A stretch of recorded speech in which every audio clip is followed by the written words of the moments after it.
Hari ini spesial sekali karena kita kedatangan sosok yang luar biasa, seorang dokter anak senior yang gak hanya jadi panutan banyak dokter muda, tapi juga anggota Satgas ASI yang selalu konsisten menyuarakan pentingnya menyusui. Kita akan ngobrol topik yang sering kali bikin calon orang tua sampai orang tua baru cemas, yaitu tentang bayi prematur dan keterkaitannya dengan ASI. Seberapa besar sih sebenarnya peran ASI pada bayi prematur? Apa benar bisa jadi penentu tumbuh kembang mereka? Let's talk about it. Welcome to Mom's Talk. Bu Ibu, dengerin ya.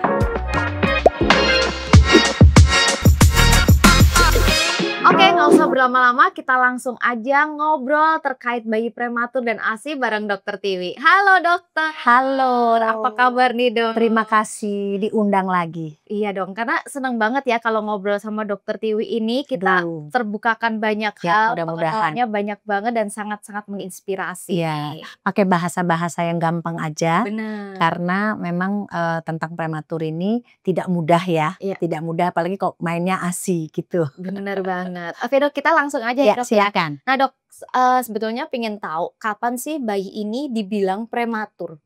Prematur itu kalau dia ada peringkatnya sebetulnya, tapi kalau dia lahir di bawah 37 minggu kita sudah bilang prematur. Oke. Gitu ya sebelum jadi biasanya lahir itu 38, 39, 40. Tapi 37 minggu itu kita sudah bilang late preterm. 36, 37 kita bilang late preterm. Oke, berarti Ya. kalau di bawah itu Ya, baru kita misalnya 36, 35, biasanya kan Mm-mm. 35 itu biasanya paru belum mateng, udah ada pematangan paru. Otak selesai 37 minggu gitu. Jadi artinya jadi masalah perkembangan dan pertumbuhan itu pada bayi prematur tentu lebih kompleks dibandingkan bayi yang cukup bulan. Oke. Nah dok, pada bayi prematur ini kan kalau saya lihat tidak semuanya berat badan lahirnya itu rendah, Ya. gitu ya dok ya. Nah, jadi lebih mending yang mana gitu ya dok ya, kalau semisal bayi yang lahir cukup bulan tapi berat badan lahirnya itu rendah, atau semisal nih walaupun dia mungkin dibilang prematur tapi berat badan lahirnya ini cukup. Ya, sebetulnya dua-duanya ada masalah ya. Biasanya kalau dia cukup bulan tapi berat badannya kecil itu juga kita harus hati-hati karena di dalam berarti dia nutrisinya tidak baik, dan nutrisi tidak baik itu pasti ada penyebab. Misalnya ibunya hipertensi atau misalnya ada penyakit-penyakit tertentu, atau kalau bayi prematur tapi tidak ada faktor lain ya, misalnya dia karena ketubannya pecah karena misalnya ada trauma, misalnya kayak placenta previa misalnya gitu, dan bagus bayinya, itu lebih mending daripada yang 38 minggu cukup bulan itu yang Beratnya kurang rendah. berat badannya gitu. Kalau dia tidak ada masalah apa-apa ya, tidak ada masalah infeksi, tidak ada masalah anemia pada ibu, itu dia bagus, tapi karena sesuatu dia lahir itu lebih bagus, lebih mending gitu. Oke. Nah, bagaimana kita bisa melihat perkembangan pada bayi prematur, Dok? Dan kapan bisa dibilang, oh ini perkembangannya udah normal nih? Gitu. Ya, jadi biasanya kalau prematur itu kan dia ada kalau usia kehamilannya misalnya 36 minggu atau 35 minggu, dia lahir di atas 2 kilo misalnya ya. Nanti biasanya pada bayi prematur itu grafik berat badan yang dipakai itu biasanya bukan grafik yang WHO yang seperti yang biasa. Biasanya mereka punya grafik yang namanya Fenton. Nah, grafik Fenton itu kecepatan pertumbuhannya itu seperti di dalam kehamilan, di mana biasanya per hari itu dia berat badan itu tumbuh 30 gram per hari. Nah, biasanya mana bayi yang pertumbuhannya baik atau tidak? Sebetulnya sih kalau dia tidak ada masalah, biasanya kan berat badan bayi turun itu 10% itu normal. 10% dari berat lahir. Tetapi pada bayi yang cukup bulan, misalnya dia lahir 3 kilo. 10% itu 300 gram jadi 2,7.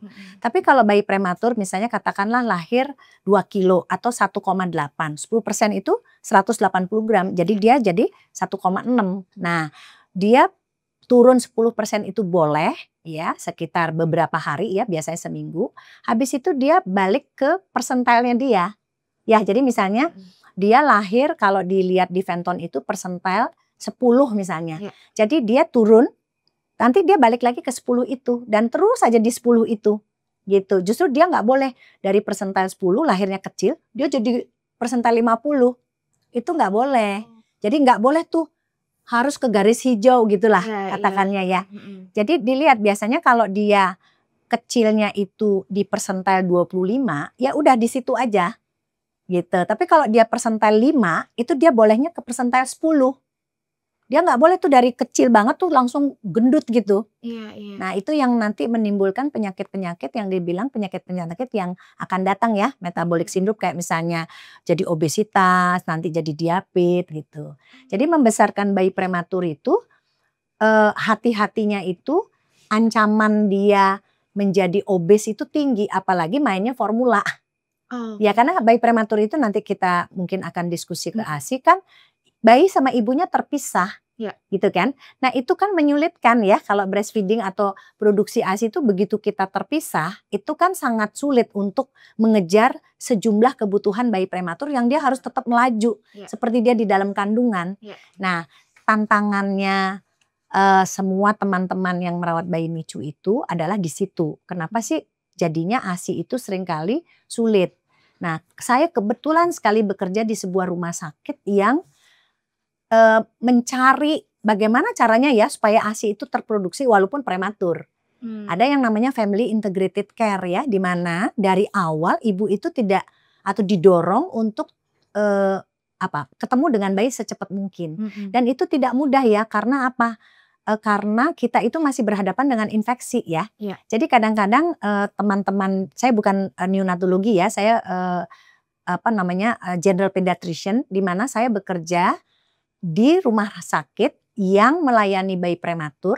Bayi prematurnya ini ditanganin oleh teman-teman yang memang bidangnya neonatologi. Saya membantu ibunya dan menjadi jembatan untuk si ibu bisa ketemu cepat dengan bayinya. Dan itu kita harus bikinkan sistem. Supaya apa? Supaya si ibu yang dari luar ini tidak membawa infeksi ke dalam. Atau teman-teman yang takut banget dengan infeksi, karena kalau bayi prematur itu dengan daya tahan yang tidak baik, dengan dia pakai infus, pakai alat-alat, itu kan resiko infeksinya sudah tinggi. Benar. Jangan sampai ketambahan ini. Nah maka family integrated care itu saya rasa sih semua teman-teman neonatologi itu sedang terus berjuang mempelajari supaya bayi dan ibu itu tidak terpisah walaupun dia tidak bisa satu kamar. Tapi minimal dia tidak dipersulit untuk bertemu dengan bayinya ya. Mungkin Uung sendiri tahu ya bahwa bayi itu kan kenapa harus IMD, kenapa harus skin kontak, itu kan akan merangsang produksi. Nah bayi prematur itu dia dengan kondisi yang ada itu seringkali nggak bisa ideal seperti itu. Walaupun kita sebagai orang yang menyuarakan bahwa breast milk itu sangat penting apalagi bayi prematur, itu terus mengingatkan bahwa ASI untuk bayi prematur itu fungsinya sama persis dengan infus yang diberikan, dengan antibiotik kalau memang diperlukan, dengan alat-alat bantu nafas yang diperlukan, itu sama persis fungsinya. Nah itu dengan begitu mudah-mudahan si neonatologi, teman-teman neonatologi menolong si bayi. Begitu bayinya bisa minum, karena kan kalau prematur itu kan biasanya organ belum matang. Kadang-kadang dia dipuasakan. Kalau puasa kan nggak boleh, nggak ada cairan masuk, dia pasti harus pakai infus. Tapi begitu dia siap, memang kegawatannya tidak ada, ASI terproduksi. Nah itu tantangan kita, maksudnya saya dan konselor-konselor laktasi dan perawat-perawat yang mendampingi ibu itu mensupport. Misalnya begitu lahir terpisah nih. Ini bayinya masuk NICU. Si ibu nggak boleh kita singkirkan atau abaikan. Cepat-cepat kita misalnya perah ASI kolostrumnya, kemudian menggantikan mulut si bayi langsung pakai pompa gitu. Kan kalau yang bayi normal kan kita nggak terlalu anjurkan pompa-pompa. Kalau bayi prematur harus segera dipompa. Ya, jadi pompa untuk menggantikan mulut, tapi ngambil kolostrum itu kan nggak bisa dengan pompa ya. Jadi kita peres, ambil pakai spet 1 cc.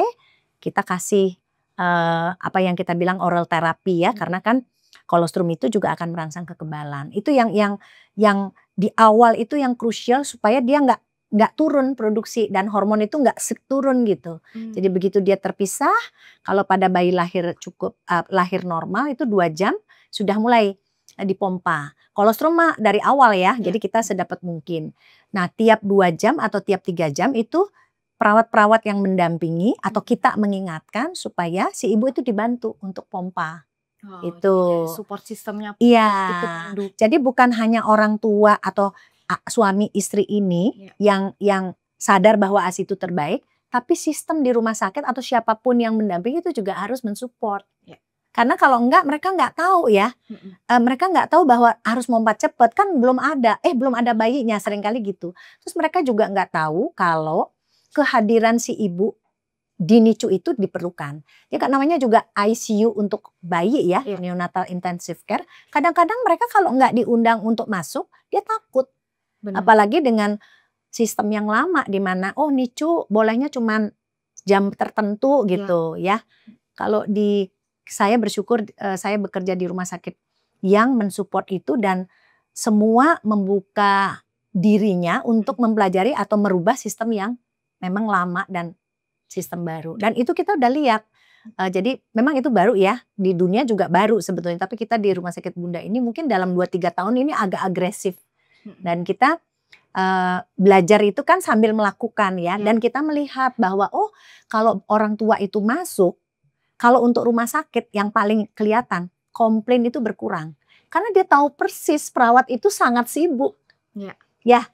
Perawat itu sibuk, alat itu tidak boleh harus ke monitor. Jadi komplain itu benar-benar biasanya turun. Kemudian dengan melibatkan orang tua, memang perawat itu kayaknya lebih repot ya. Tapi itu membuat orang tua itu jadi tahu persis apa yang dikerjakan. Kemudian saat dokter neonatologi itu visit, dia tahu persis apa yang diinstruksikan ke perawat-perawat itu. Sehingga orang tua menjadi salah satu tim dalam family integrated care itu. Tapi itu tidak mudah ya, artinya itu bukan sesuatu yang mudah, tapi mudah-mudahan semua tempat-tempat perawatan bayi prematur itu mengarah ke sana, karena memang itu yang terbaik. Nah tadi seperti dokter sempat bilang kan tidak semua rumah sakit itu memperbolehkan ibunya masuk ke dalam NICU gitu ya dok ya. Nah berarti kan ada kemungkinan kayak delay ASI. Nah, apa resiko terbesar jika bayi prematur ini tidak langsung mendapatkan kolostrum? Biasanya kan prematur itu kan masalahnya banyak ya karena organ itu kan belum mateng. Biasanya yang paling ditakutkan itu kan pencernaan ya. Pencernaan itu kan kalau misalnya dia mendapat misalnya ASI itu tuh kadung drop terus dia mendapat formula, resiko untuk terjadi masalah karena misalnya katakanlah formula itu kan absorpsinya sangat sulit untuk organ yang belum mateng. Kalau dia dapat ASI, kolostrum itu kan bukan hanya sekedar di situ nutrisi terbaik, tapi di situ juga ada proteksi untuk merangsang pencernaan yang belum mateng. Kemudian dia juga ada enzim-enzim yang mempermudah pencernaan itu. Kemudian juga dia ada suasana yang membuat usus bayi itu asam sehingga mudah-mudahan kuman tidak bisa hidup di situ. Jadi dia justru memproteksi terjadinya apa yang dibilang NEC ya.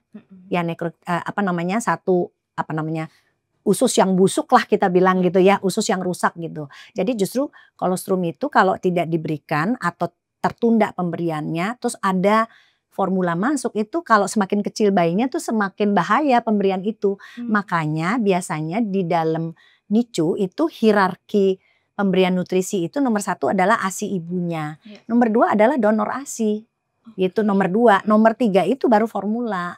Nah tentu saja donor ASI juga tidak semudah itu gitu ya. Ada hal-hal yang harus prasyarat yang harus diikutin gitu. Jadi kalau semisal ini ada ibu-ibu yang mungkin nonton di sini gitu juga jadi pembelajaran, berarti yang pertama kita usahakan dulu ASI ibunya.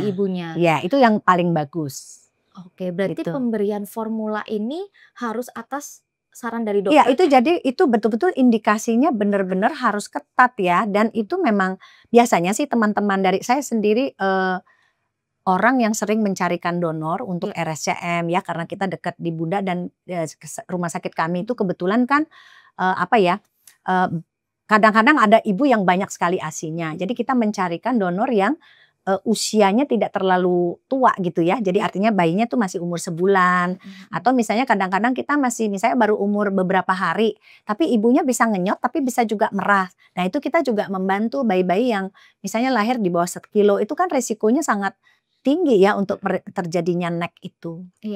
Kalau semisal nih dok, tadi kan yang disarankan setelah dari ASI ibunya baru ASI donor. Semisal kita tidak bisa mendapatkan ASI donor yang sesuai gitu, apakah ada seperti syarat-syarat untuk memberikan formula pada bayi yang prematur? Biasanya sih formula yang diberikan pada bayi-bayi yang prematur itu adalah formula yang mudah dicerna, itu ada. Tapi formula-formula seperti itu walaupun lebih lebih baiklah dibandingkan formula-formula yang lain, itu harganya mahal sekali, gitu ya. Jadi artinya bukan dia lebih baik dari ASI, tapi seumpama si ASI ibu tidak cukup, terus syarat donor ASI tidak terpenuhi, entah ASInya nggak ada, itu terpaksa pakai formula. Itu biasanya kita memakai atau teman-teman neonatologi sering kali memakai jenis formula tertentu yang membuat usus bayi itu tidak harus bekerja dengan berat gitu. Oke. Nah Dok, kalau saya lihat kan sering ya di media sosial tuh bayi-bayi prematur ini skin to skin Iya, dengan iya, ibunya, iya. dengan ayahnya. Nah sebetulnya apa manfaat dari skin to skin ini untuk bayi prematur sendiri, Ya, Dok? itu yang kita bilang kangguru mother care ya. Jadi artinya sebetulnya kan bayi itu fisiologisnya akan keluar kalau dia nempel ke ibunya. Itu fisiologisnya bayi. Jadi routingnya, saking refleksnya itu timbul dengan begitu, gitu ya. Sebetulnya kan itu belajar dari bayi kanguru yang kebanyakan lahirnya prematur. Karena mereka kan mungkin hamil loncat-loncat jadi kebanyakan lahirnya belum cukup. Nah, kantong ibu kanguru itu di situ tempatnya si payudara. Nah, itu sebetulnya kangguru mother care itu dia meniru perilaku bayi kanguru yang lahir prematur tapi survive gitu. Nah, apa yang terjadi di samping kita bisa menimbulkan refleks ya. Karena refleks isap itu pada bayi itu dia 32 3 minggu baru mulai timbul. Itu pun juga nggak bisa buat ngosongin payudara gitu ya. Kalau dia lahirnya di bawah 32 minggu, refleks isap itu belum timbul. Dengan kita menaruh di situ sebetulnya refleks-refleks primitif bayi, refleks primitif itu berhubungan dengan otaknya, fungsi otaknya bayi. Jadi saya ini menjadi aktivis breastfeeding bukan hanya karena ASINya, tapi itu bisa kita pakai untuk melihat fungsi otak bayi. Ya, jadi routing, sucking, nelen itu fungsinya otak. Gitu ya. Kemudian itu juga membuat si bayi itu pernafasannya, tanda vitalnya lebih stabil. Gitu ya. Jadi kalau ditaruh di skin to skin itu ya kan memang ancaman atau problem bayi dalam pernafasan prematur itu kan sering lupa nafas kan sebenarnya ya. Jadi dengan kita memberikan skin to skin kontak itu udah banyak penelitiannya, tanda vital bayi itu lebih baik. Tapi memang sih biasanya menunggu kondisi stabil. Secara teori sebenarnya bayi itu dada ibu itu seperti inkubator. Tapi kan memang kalau bayinya lupa nafas dengan kita begitu, apalagi ditutup kan kita jadi observasinya lebih sulit. Nah biasanya kangguru mother care itu diberikan kesempatan si ibu dan bayi ini setelah bayinya cukup stabil. Ya jadi cukup bisa langsung. Ya jangan langsung ya. Jadi biasanya kan mungkin misalnya nih tergantung sih ya kalau bayinya lahirnya katakanlah 34-35 minggu. Biasanya kan dilihat stabilisasi dulu. Lewat tuh 2-3 hari dilihat nafasnya bagus tidak pakai alat. Malah kami di sini mulai mencoba kalau pakai alat tapi stabil kita taruh di situ. Tapi memang harus dilihat, harus didampingin oleh perawat. Kalau misalnya dia tidak pakai alat, ditaruh di sini si ibu dikasih tahu, tetap dilihat bayinya. Ya takutnya dia lupa nafas gitu. Jangan sampai perilaku yang maunya kita membantu malah membuat karena bayi itu atau ibu yang mungkin belum berpengalaman juga mungkin sulit untuk melihat itu. Tapi biasanya kadang-kadang kalau kita tidak yakin dengan kemampuan mungkin perawat takutnya meleng gitu ya, dia dipasang alat saturasi biasanya juga. Itu memudahkan observasi.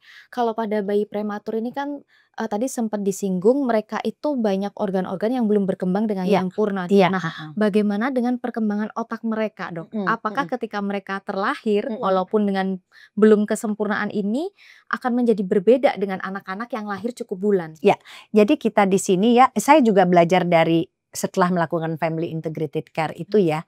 Jadi ketika ibu itu masuk lebih cepat atau kontak dengan bayi lebih cepat, ibu itu pasti akan memberikan suaranya, kemudian elusannya, kemudian kalau dia langsung dipakai kangguru mother care itu kan bisa dia melakukan misalnya dari jam 8 sampai jam 12 dia makan siang, terus nanti balik lagi. Ya. Nah dengan itu kita berharap otak itu lebih berkembang sesuai dengan dia di dalam kandungan. Karena memang bayi prematur itu justru mempunyai risiko gangguan perkembangan. Ya, di samping gangguan pertumbuhan ya. Gangguan pertumbuhan itu bayi-bayi prematur itu punya risiko untuk terlambat atau stunting atau terlalu gendut gitu. Atau obesitas itu kan memang bayi-bayi kecil itu resikonya. Yang cukup bulan lahirnya kecil juga resikonya sama. Yang kedua adalah gangguan perkembangan. Gangguan perkembangan itu adalah yang paling sering adalah bicara ya sama hiperaktif. Itu yang sering. Ya, jadi makanya dengan kita melakukan intervensi tadi ya, ibunya bersuara, apalagi kalau dia udah timbul refleks isap mulai menyusu, itu kan nggak mungkin ibunya itu bengong, nggak mungkin, pasti dia akan secara sentuhan itu pasti akan terjadi. Nah itu sebetulnya yang diperlukan oleh otak, yaitu adalah stimulasi ya, stimulasi yang terdini pada bayi itu kan melalui panca indera gitu kan. Jadi kalau dia sama bayi prematur juga saat dilakukan kangguru itu kan dia sensoriknya, kulitnya kontak dengan ibunya. Kemudian sentuhan ibunya, suara jantung ibunya kan kalau mendengar itu kan sebetulnya dari 20 minggu. Jadi artinya dan biasanya sih yang paling kecil itu kan yang kita masih bisa bantu itu kan sekitar 28 minggu. Artinya pendengaran itu udah berfungsi.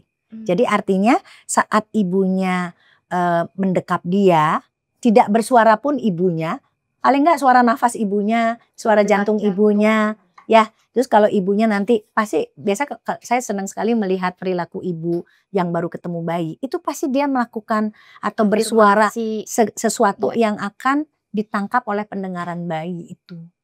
Gitu. Jadi itu tentu saja untuk mencegah terjadinya gangguan perkembangan dan itu kita lihat ya tadi saya kebetulan didatengin sampai saya lupa bahwa anak itu prematur saking bagusnya dia lahirnya 1,6 panjang lahirnya cuma 38 kalau nggak salah itu bayinya tuh umur 15 bulan gedenya itu 11 kilo itu jadi 11 kilo itu untuk 18 bulan dengan usia lahir dia yang 31 minggu jadi kurang 9 minggu itu saya pikir anak normal gitu ya.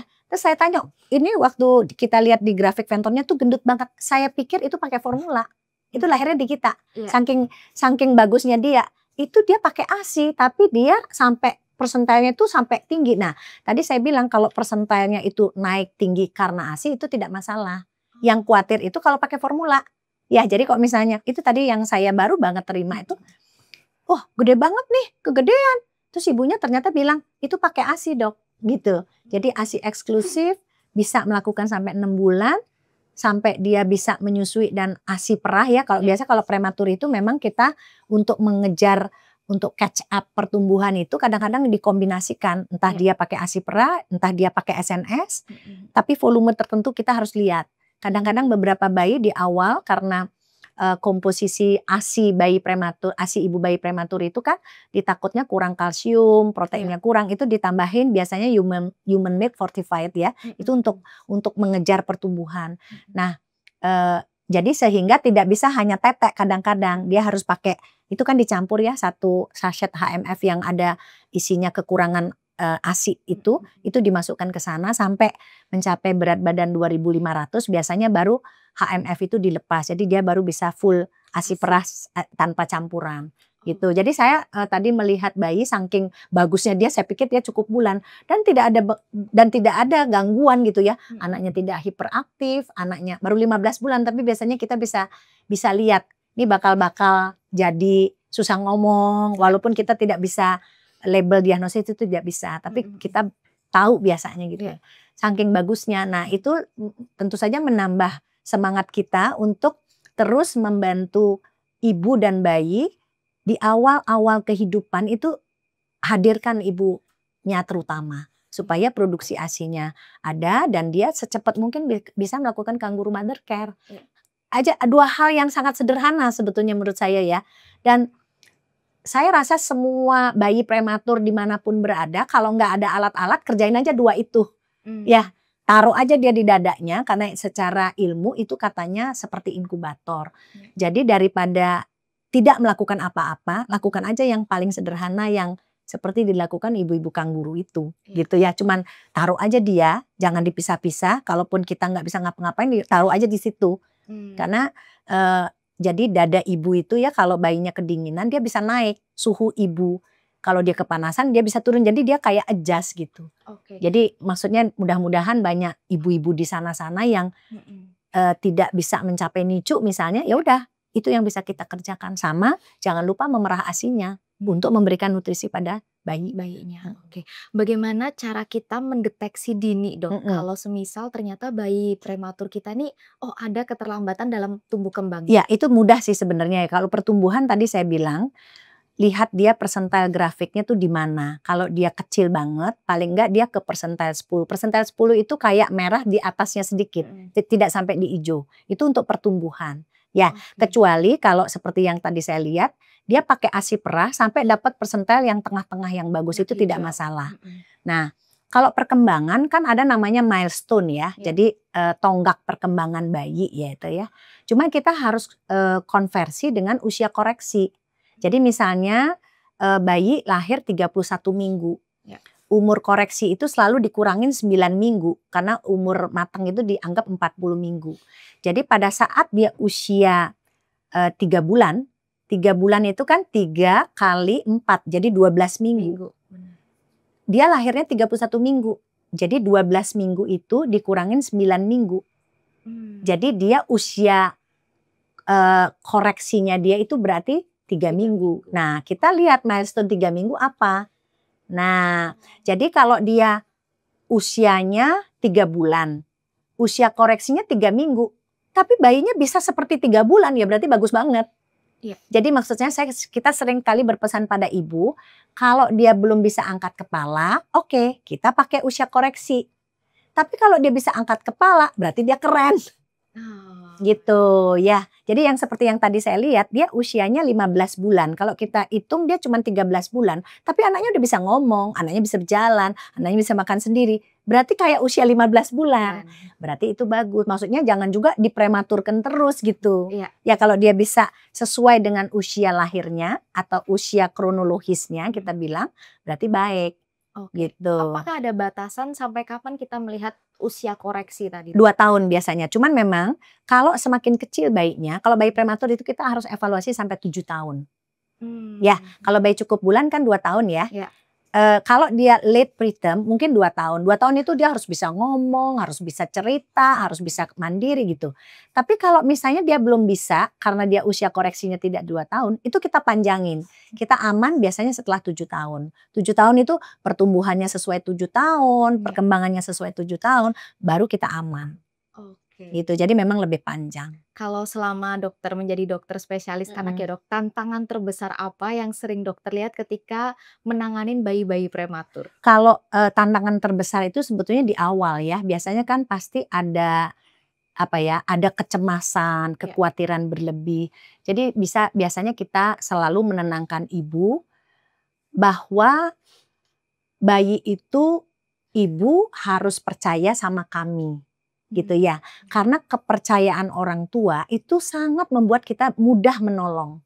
Dan entah kenapa kalau kita lihat kalau ibunya itu sama ayahnya itu kayak nggak rewel, nurut aja gitu, itu lebih mudah nolong bayinya. Saya nggak tahu apa ada hubungan tapi itu yang biasanya pengalaman kita. Saya udah 25 tahun menjadi dokter anak dan banyak mendampingi bayi itu ya. Kita ngerasa banget gitu kalau dia kayak berantem lah gitu ya, nggak terima ini, nggak terima itu, kita susah nolong bayinya. Jadi itu yang biasanya kita lakukan, kita pesankan kalau kita mendapat kesempatan untuk bertemu dengan orang tua sebelum bayinya lahir, biasanya itu yang kita pesankan. Kita pasti berusaha sebaik mungkin. Yang penting ibu percaya. Kalau orang tua percaya, entah kenapa bayi itu jadi lebih mudah. Walaupun problemnya misalnya sulit gitu ya. Nggak tahu ya kenapa kayak lebih mudah. Maka dokter itu memang bekerja berdasarkan trust. Kalau trust itu ada, kita gampang banget bantunya. Tapi kalau trust itu tidak ada, kadang-kadang kita sendiri memotivasi untuk ibu mau kemana, itu nggak apa-apa. Untuk bayi itu sendiri. Ya, tapi kami berpengalaman, kita di sini mempunyai program yang cukup baik karena kita biasanya sudah menjalin hubungan dengan obgyn. Jadi bayi-bayi yang akan lahir prematur itu sudah bertemu dengan dokter yang akan merawat atau siapa dokter yang akan, sehingga kita bisa berkomunikasi sebelum bayi itu lahir. Wow, itu bagus banget ya. Iya. Jadi memang sudah ada bayi-bayi yang beresiko lahir Iya. prematur ini sudah dibuatkan secara Iya. sistemnya. Iya. Gitu. Jadi ibu pun juga lebih siap. Iya, betul. Dan ibu pun bisa melihat ya proses Iya. di rumah sakit pun ternyata mereka juga udah mempersiapkan Iya. sebetulnya. Iya, biasanya dokter obgyn yang membantu sih. Iya. Dokter obgyn itu kan yang pertama ya. Jadi mereka membantu kalaupun nanti ada masalah.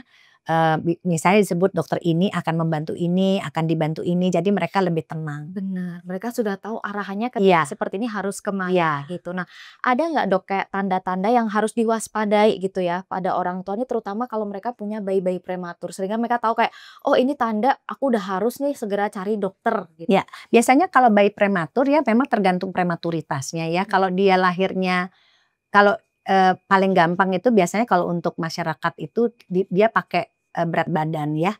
Kalau dia di bawah 1,8 lah, 1,5, 1,8 itu resiko untuk gangguan itu tinggi. Artinya gangguan itu harus dipastikan mata itu tidak ada masalah ya. Biasanya kan cek mata, kemudian pastikan jantung tidak ada masalah. Ya biasanya kan kalau di dalam kandungan kan jantung itu terbuka ya, masih ada celah-celah yang terbuka itu normal. Jadi harus dipastikan bahwa organ-organ yang tadi kita bahas belum cukup matang itu kita harus pastikan sudah baik ya. Biasanya sih mata. Mata itu seringkali pada bayi prematur itu ada namanya ROP ya. Jadi itu retinanya ada masalah.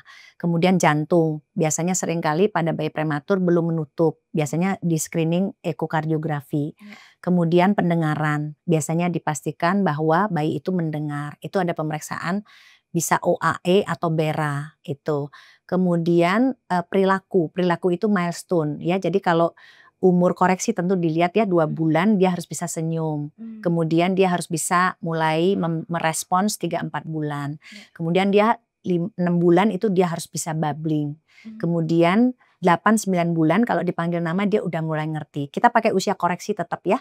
Dia bisa dadah gitu ya. Kemudian satu kata jelas itu harus 12 bulan. Jadi itu dipakai untuk melihat karena prematur itu biasanya problem yang sering itu biasanya hiperaktif. Ya, di samping tadi ROP ada tidak. Jadi kalau misalnya dikirim ke dokter mata, dia belum bisa menghilangkan risiko itu, biasanya mereka akan diminta datang lagi. Atau misalnya ada jantung yang belum tertutup, mereka akan dievaluasi saat usia 3-6 bulan. Jadi itu yang betul-betul harus disingkirkan supaya dia tidak menjadi masalah baru gitu. Jadi ini termasuk peran stimulasi dini dan terapi fisiknya ya. Jadi stimulasi itu kan breastfeeding awal atau kanguru itu juga stimulasi karena kan panca indera tadi. Kemudian stimulasi yang berikutnya adalah kalau umur 2 bulan usia koreksi atau 2 bulan usianya dia mulai ditengkurepin dia bisa angkat kepala enggak, karena mereka problem bayi prematur yang cukup sering itu cerebral palsy. Jadi artinya motorik kasarnya ada keterlambatan. Biasanya kalau di rumah sakit yang seperti yang saya bekerja itu dokter rehab itu udah masuk dia dari awal. Ya, jadi kalau pakai empeng itu tidak boleh pada bayi cukup bulan, pada prematur itu dia harus dipakai empeng karena saking refleks itu tidak ada dan bayi itu terpisah dengan ibunya. Jadi saking refleks itu justru ditimbulkan ya pada bayi-bayi yang lahirnya di bawah 32 minggu malah dikasih empeng sebagai alat terapi. Gitu. Jadi itu semuanya. Kemudian posisi diatur sedemikian rupa. Jadi rehabilitasi dokter itu sudah masuk dia untuk mencegah tadi dan itu akan membuat apa yang ditakutkan kita dan orang tua mudah-mudahan tidak terjadi. Oke, bagaimana peran ayah dalam membantu ibu untuk merawat bayi prematur ini? Itu penting banget ya karena ayah itu biasanya justru kita biasanya di awal itu pegang ayah. Ya, jadi kan ibu dengan segala proses kelahiran itu dia kan udah sakitnya sendiri ya. Proses recovery melahirkannya sendiri, biasanya semua penjelasan itu ke ayah. Ya, penjelasan apa yang terjadi itu ke ayah. Karena ayah pasti kayak lebih jernih lah dalam berpikir. Betul. Kemudian pada saat kanguru mother care, namanya kanguru mother care, bukan berarti bapak tidak bisa ya. Jadi artinya siapapun bisa, tapi terutama ayah dan ibu. Karena suara ayah, fisik ayah itu pasti berbeda.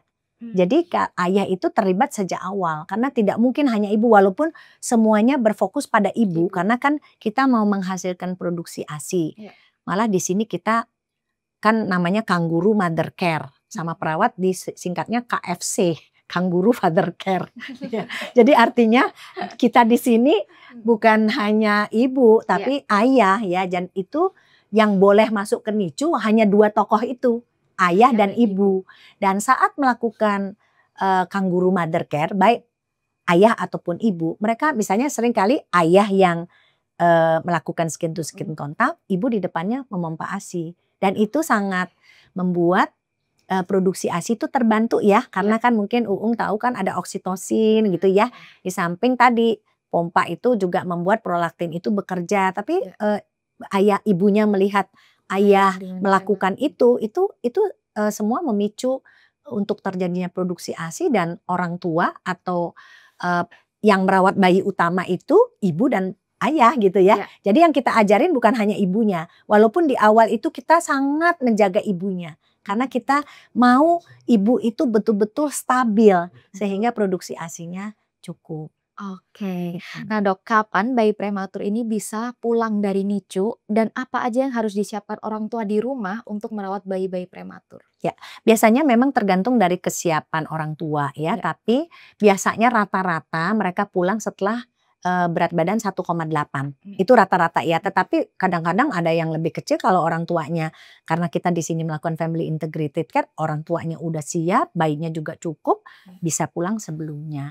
Tapi memang dipesankan misalnya ya, berapa kebutuhan ASI di rumah yang dia harus penuhi. Kemudian kalau bayinya lupa nafas, apa yang harus dikerjakan. Biasanya kan kadang-kadang kalau bayi-bayi prematur itu kan problemnya paru belum mateng ya gitu. Jadi kadang-kadang dia lupa nafas, jadi ibu sama ayah itu nggak boleh mereka tidur kayak nggak ada bayi. Jadi artinya mereka harus gantian.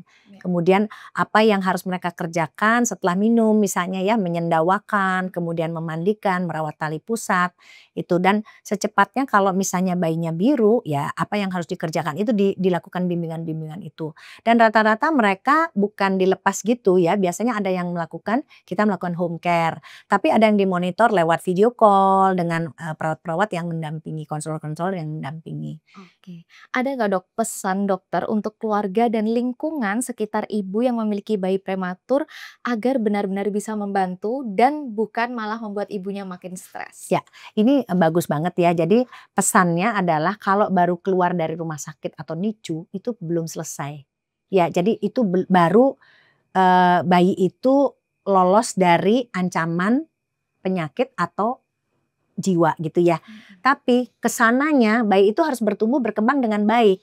Maka orang tua harus kembali memonitor, memastikan pertumbuhan dan perkembangan bayi itu terjadi gitu. Jadi keluar dari NICU itu belum selesai. Masih banyak yang harus dikerjakan. Memastikan supaya anak ini bertumbuh berkembang sama seperti anak-anak lain. Iya, oke. Dari pengalaman dokter, ada nggak dok cerita yang paling menyentuh yang selama ini dokter lihat gitu ya selama mendampingin para orang tua berjuang untuk anaknya? Ya, sebenarnya sih yang paling menyentuh atau paling bikin nggak lupa itu sebetulnya orang tua yang bolak-balik keguguran, terus dia punya anak, terus kita nggak bisa tolong juga. Itu yang kita paling sampai sekarang ada 1-2 yang begitu dan kita terus monitor itu. Jadi kayak kita terus memastikan bahwa anak ini terus bersama ibu bapaknya. Yang pertama. Kemudian saya juga punya di tempat kita ini, punya seorang dokter anak neurologi yang pinter banget, lahirnya 800 gram. Dia menjadi seorang dokter anak, ya umurnya masih 34-35, namanya dokter Rafli. Dia seorang neurologi anak. Itu buat saya selalu menjadi kiblat bahwa kalau lahirnya 800 atau belum sampai sekilo, saya selalu ngelihat dokter Rafli itu bisa jadi begitu. Jadi saya mau orang tua atau bayi yang mungkin kebetulan datang atau mendengar apa yang kita obrolin, bahwa bayi-bayi yang di bawah 1 kilo kalau dirawat dengan benar itu dia bisa menjadi dokter Rafli, seorang dokter neurologi anak yang sangat pintar, sekarang staf neurologi di RSCM, Dan yang saya paling sering kali bikin merinding adalah dia itu sangat manis, cium tangan, hormat. Saya rasa itu adalah hasil dari Kangguru Mother Care. Wow, luar biasa sekali. Terakhir dok ya, apa pesan terpenting dokter untuk semua ibu yang sedang berjuang merawat dan menyusui bayi prematurnya saat ini? Ya, yang penting ibu jangan terlalu lihat kiri kanan, fokus aja ke bayinya. Sekarang banyak informasi ya, banyak sosial media, banyak channel-channel di YouTube, di TikTok, itu kadang-kadang membuat ibu distract ya, jadi dia tidak fokus. Jadi fokus, saya sering kali bilang sosial media ibu, Instagram ibu, semua informasi yang ibu dapatkan di luar sana itu ada di bayinya sendiri. Jadi pelajari bayi itu sendiri karena bayi itu kadang-kadang menuntun. Kalau ibu selalu bersama bayi itu biasanya intuisi ibu ya motherhood itu akan timbul. Jadi nggak usah lihat sana sini tapi yang prinsip-prinsip dikerjakan dan lihat bayinya. Jangan ketinggalan sedikit pun dari perkembangan itu. Mudah-mudahan bayinya bagus. Oke, terima kasih Dokter Tiwi. Hari ini sharing yang sangat luar biasa sekali. Dan aku harap sama Dokter Tiwi juga ketika ibu-ibu menonton video ini gitu ya. Walaupun mungkin kita tidak memiliki bayi yang prematur, tapi bolehlah kita membantu menyebarkan informasi ini kepada teman-teman seperjuangan kita yang sedang berjuang untuk anaknya yang prematur. Semoga video sharingnya hari ini bisa menjadi berkat, menjadi kekuatan. Dan kalau ibu-ibu saat ini yang menonton dan sedang berjuang bersama bayi kecilnya, ingatlah dari sekian juta banyak wanita, ibu dipilih untuk bayi kecil ibu. Pasti ibu mampu dan ibu bisa. Semangat untuk menyusui gitu. Terima kasih. Terima kasih.